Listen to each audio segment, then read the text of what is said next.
ভারতের বিরুদ্ধে মানবাধিকার লঙ্ঘনের মতো গুরুতর অভিযোগ এনেছে জাতিসংঘ। চলতি বছরের ২২ এপ্রিল ভারত নিয়ন্ত্রিত কাশ্মীরের পেহেলগামে সন্ত্রাসী হামলার ঘটনায় নিহত হন ২৬ জন। এরপরই জম্মু কাশ্মীর জুড়ে অভিযান, নির্বিচার আটক, নির্যাতন সহ নানা বিষয়ে কঠোর পদক্ষেপ নেয় দেশটি। ভারতের এসব আচরণে এবার উদ্বেগ প্রকাশ করল জাতিসংঘ। আপনার জন্য অবকাশ যাপনের আর বিনিয়োগের সেরা পছন্দ হতে পারে সল্ট বে, যেখানে বিলাস আর প্রশান্তি মিলেমিশে একাকার। পেহেলগামে সন্ত্রাসী হামলার ঘটনায় প্রতিক্রিয়া হিসেবে ভারতের কঠোরতায় উদ্বিগ্ন জাতিসংঘের মানবাধিকার বিশেষজ্ঞরা। নিরাপত্তা হুমকি মোকাবিলা করলেও ভারতকে আন্তর্জাতিক মানবাধিকার আইন মেনে চলতে হবে বলে সতর্ক করেন তারা। এক বিবৃতিতে ভারত নিয়ন্ত্রিত পর্যটন এলাকায় ভয়াবহ সন্ত্রাসী হামলার ঘটনায় স্পষ্টভাবে নিন্দা জানান বিশেষজ্ঞরা।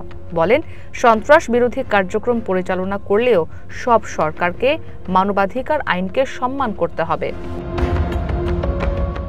চলতি বছরের এপ্রিলে ঘটে যাওয়া সেই ভয়াবহ সন্ত্রাসী হামলার পর জম্মু ও কাশ্মীরে ব্যাপক অভিযান চালায় ভারত। এ সময় প্রায় ২৮০০ জনকে আটক করা হয়। এর মধ্যে সাংবাদিক এবং মানবাধিকার কর্মীও ছিলেন। এছাড়া কিছু ব্যক্তিকে পাবলিক সেফটি অ্যাক্ট এবং আনলফুল অ্যাক্টিভিটিস প্রিভেনশন অ্যাক্টের আওতায় আটকে রাখা হয়। এসব আইনের মাধ্যমে মূলত অভিযোগ না পেলেও দীর্ঘ সময় আটকে রাখা যায়। এসব আইনে সন্ত্রাসবাদ শব্দের সংজ্ঞা অস্পষ্ট ও অতিরিক্ত বিস্তৃত বলে বিবৃতিতে উল্লেখ করেন মানবাধিকার বিশেষজ্ঞরা। এই ঘটনায় অবাধে গ্রেপ্তার, আটক, হেফাজতে থাকা অবস্থায় মৃত্যু, নির্যাতন, গণপিটুনি সহ কাশ্মীরি ও মুসলিম সম্প্রদায়ের প্রতি বৈষম্যমূলক আচরণের তথ্য উদ্বেগজনক বলেও প্রতিবেদনে জানানো হয়। কাশ্মীরের স্থানীয়দের ঘরবাড়ি ভাঙা, জোরপূর্বক বাস্তুচ্যুত করার ঘটনাও তুলে ধরেন বিশেষজ্ঞরা। এমনকি মোবাইল ইন্টারনেট বন্ধ সহ প্রায় ৮,০০০ সামাজিক মাধ্যম অ্যাকাউন্ট ব্লক করা হয় সে সময়। জাতিসংঘের মতে এটি মত প্রকাশ, সংগঠিত হওয়া ও শান্তিপূর্ণ সমাবেশের অধিকারের লঙ্ঘন। এছাড়া শাসক দলের রাজনীতিবিদদের বক্তব্যে মুসলিমদের বিরুদ্ধে ঘৃণা উস্কানি বেড়েছে। কাশ্মীর ছাড়াও গুজরাট ও আসামে হাজার হাজার মুসলিম বাড়ি, মসজিদ ও ব্যবসা প্রতিষ্ঠান ধ্বংসের অভিযোগ করেছেন বিশেষজ্ঞরা।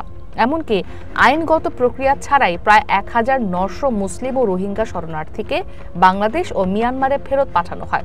এ ধরনের জোরপূর্বক বিতাড়িত করা নন রিফিউলমেন্ট নীতির লঙ্ঘন বলে জানায় জাতিসংঘ। প্রতিবেদনে পেহেলগাম হামলার ঘটনায় যাদের জোরপূর্বক আটক রাখা হয়েছে তাদের অবিলম্বে নিঃশর্ত মুক্তির আহ্বান জানান জাতিসংঘের মানবাধিকার বিশেষজ্ঞরা।